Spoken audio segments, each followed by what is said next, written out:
líderes cristãos, os grandes avivalistas e os pais da igreja foram contra o uso de adornos e enfeites.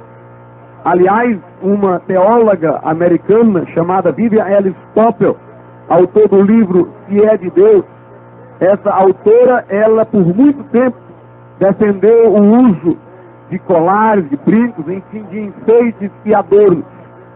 E uma certa vez ela, pesquisando a história da igreja, descobriu que até o século XIX, a igreja cristã, de uma maneira geral, sem exceções, sem que denominações ficassem à margem, mas todas as denominações evangélicas, até o século XIX, combateram o uso de enfeites e adornos.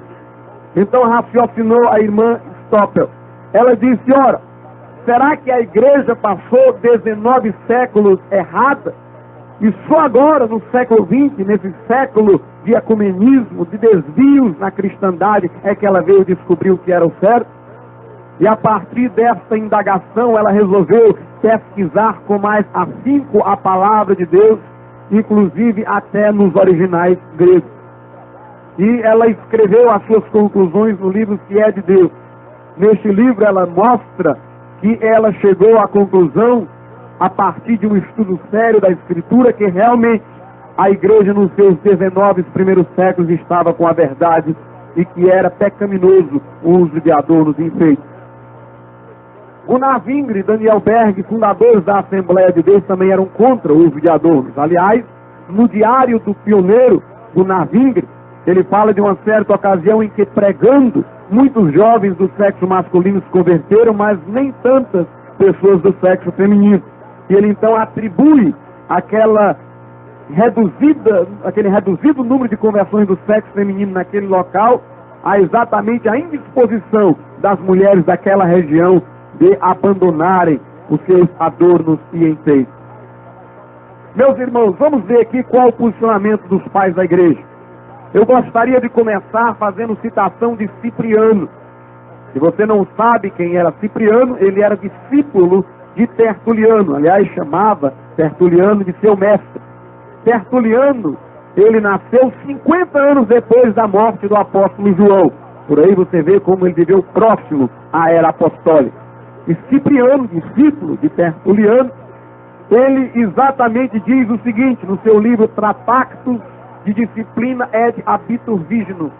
Ele diz o seguinte, que supondo que um hábil pintor tenha pintado o rosto, o aspecto, o porte de uma pessoa em cor natural, e uma vez o retrato terminado, outro pintor venha com a presunção de ser mais hábil e põe as mãos sobre esse quadro para o refazer, a injúria feita ao primeiro pintor seria grave e legítima a sua indignação. E tu pensas impunemente de permitir a audácia tão perversa e temerária de ofender o artista que é o próprio Deus? Bem entendido, não te tornas impudica aos olhos dos homens, nem esmanchada por esta pintura que induz a sensualidade, mas nem por isso deixas de violar, nem de corromper a obra de Deus e te tornas pior do que a mulher adúltera. O que julgas ser enfeite, o que tomas por ornamento é atentado contra a obra divina, falsificação da verdade. Escuta a voz do apóstolo que te adverte, purificai-vos do velho fermento para serdes nova massa, já que sois sem fermento, pois nossa Páscoa, Cristo, foi imolado. Celebremos, portanto, a festa não com fermento, nem com fermento de malícia e perversidade, mas com pães ázimos na pureza e na verdade. Ora, pode a pureza e a verdade persistirem quando se polui o que é puro e quando se muda em mentira pela alteração das cores, pinturas e retoques o que é verdadeiro? O teu Senhor disse em Mateus 5,36, não tens o poder de tornar um só cabelo branco ou preto, e para abafar a voz do Senhor queres ser mais poderosos do que Ele? Por esforço audacioso e por desprezo sacrílego, tinges teus cabelos, e por sinistro presságio do futuro, começas a ter cabelo cor de fogo. Aqui, o combate tremendo de Cipriano a pintura de cabelo, a uso de pinturas e de joias. Vejamos agora Ambrósio, que evangelizou Agostinho de Hipona.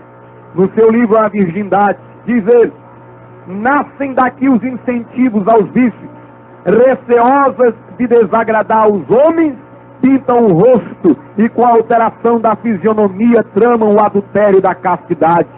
Que loucura alterar a fisionomia natural, procurar ornatos e por temor do julgamento do marido acabar traindo-o. Em primeiro lugar, condena-se a si própria a mulher que pretende modificar o que possui por nascimento.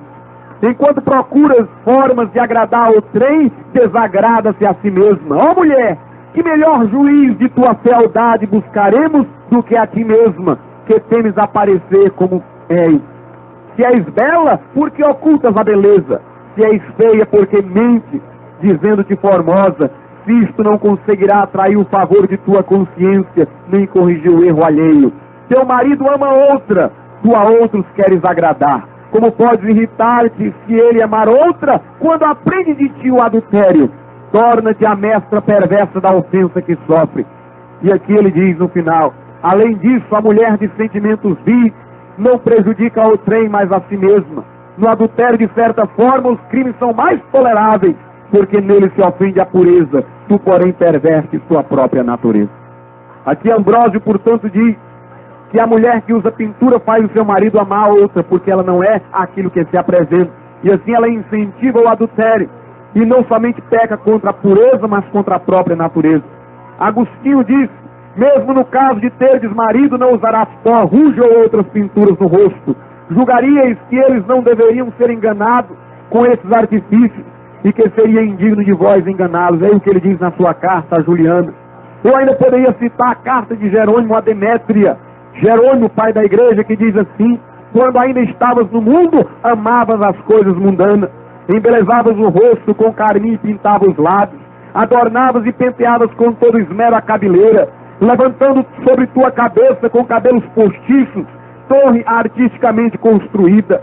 Passa em silêncio as arrecadas preciosas, a alvura deslumbrante das pérolas atestando a sua origem nas profundezas do Mar Vermelho, as cintilações das esmeraldas, o vermelho dos rubis, enfim, todas essas pedrarias que atraem e enlouquecem as senhoras mundanas. Portanto, este é o posicionamento dos pais da igreja. O movimento montanista, ao qual pertenceu Tertuliano no século II, movimento de renovação espiritual no ano 156 depois de Cristo. Frederic Daily Brunner, no seu livro Teologia do Espírito Santo, diz que eles eram contra o uso de adornos. E Emílio Conte, no seu livro Testemunho dos Séculos, diz que este era um movimento genuinamente cristão. No ano 250 depois de Cristo, houve um movimento de avivamento na igreja. E o nome dos cristãos que participaram desse movimento eram os cátaros, ou puros. Eles eram chamados de cátaros, que quer dizer puros. No Mensageiro das Boas Novas de Salvação, na página 210, diz que uma das características desse grupo, era a simplicidade no vestuário. Meus irmãos, sobre os valdenses, que foram um grupo evangélico anterior à Reforma, diz assim o livro Cristianismo através dos séculos. Há 2 documentos datados de cerca do ano 1260 e da pena dos escritores romanos que descrevem os valdenses. Em resumo, diz um deles que os valdenses vestiam com relativa simplicidade.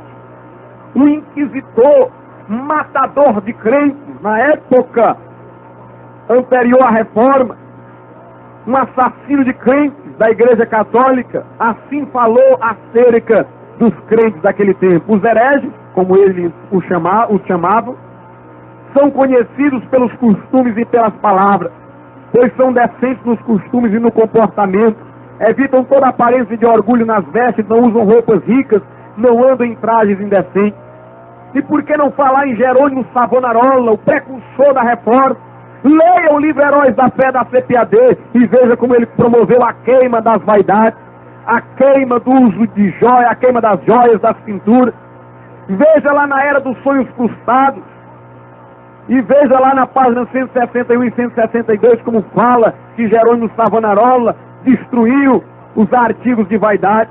Se você quer saber sobre João Calvino, fundador da igreja presbiteriana, Leia na História Moderna e Contemporânea de Renato Mocelin, onde diz que Calvino proibiu os bailes, jogos, teatros e enfeites.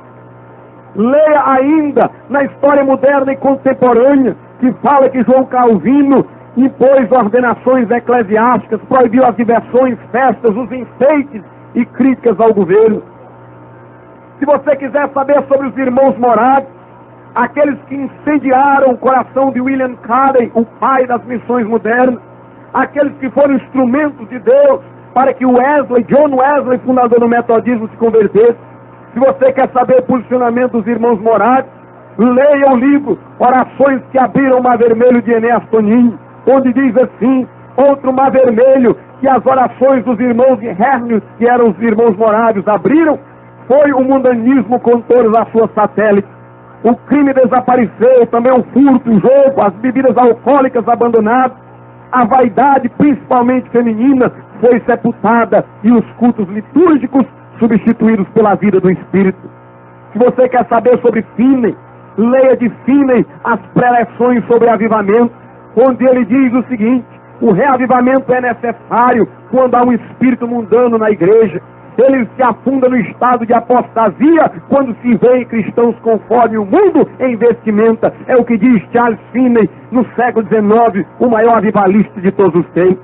Ainda diz Finney nesse mesmo livro o seguinte: a vaidade é uma forma particular de orgulho. Quantas vezes você se envaideceu com a sua aparência e com a sua roupa? Se você quiser, leia a citação de Torrey no livro dele, O Batismo no Espírito Santo, onde lá Torrey cita Finney, que falou que durante um certo período uma irmã buscava o batismo no Espírito Santo e só recebeu depois que se livrou dos seus adoros. Se você quiser saber o posicionamento de John Wesley, fundador da Igreja Metodista, leia o livro de Wesley, Direções Dadas às Sociedades Unidas, onde ele diz: espera-se que tenhais a fé que transtorna o mundo. Não vos causará, portanto, tristeza, não usardes ornamentos desnecessários, tais como anéis, brincos e colares. Se você quer saber o posicionamento dos batistas no passado, leia do Dr. Etzminger, que compôs a maior parte dos hinos do cantor cristão, no seu livro sobre o poder do alto, publicado pela Casa Publicadora Batista no Brasil em 1947. Leia lá, ele diz assim: a jovem bela e atrativa, para não dar ouvidos aos galanteios que apelam à vaidade, a fraqueza tão natural ao sexo feminino, para viver no mundo sem ser guiada pelo mundo, a fim de resistir aos convites para os bailes, aos convites para outras diversões, com que muito comumente são assaltadas as jovens por Deus, dotadas de certa beleza, para resistir à fascinação dos vestidos luxuosos e das joias, para não comprometerem a causa do mestre, necessitam de poder divino. Era este o posicionamento do grande batista Etzminger. Se você quer saber o posicionamento dos pentecostais, procure nos seus arquivos o Mensageiro da Paz de janeiro de 86, que registra o credo das Assembleias de Deus, e lá diz assim: o crente deve vestir-se com traje honesto, com pudor e modéstia, independente da moda existente. Não haverá traje de homem na mulher, e não vestirá o homem vestido de mulher. Conforme a orientação da Bíblia, as irmãs não devem usar joias, brincos e nem pintura. Se você quer saber mais um pouco, eu gostaria de citar, para terminar essa parte histórica, um trecho do livro Perguntas e Respostas sobre a Doutrina Cristã, publicado na Outra América pela Gospel Publishing. Lá tem a seguinte pergunta acompanhada da resposta: não é um fato que muitas igrejas que tempos atrás usaram roupas modestas, hoje estão se trajando de qualquer jeito? É a pergunta. Resposta: não há a menor dúvida. Está havendo com elas a mesma coisa que aconteceu com os israelitas durante o tempo dos juízes. Diz lá em Juízes 2:7 que inicialmente serviu o povo ao Senhor todos os dias de Josué e todos os dias dos anciãos que prolongaram seus dias depois de Josué, e viram toda aquela grande obra do Senhor, a qual ele fizera a Israel. Já em Juízes 21:25, o povo estava desviado e lemos, porém cada um fazia o que parecia reto aos seus olhos. Meus irmãos, o posicionamento que há nessa apostila, Doutrina e Costume, não é posicionamento ortodoxo, é um posicionamento modernista, atual.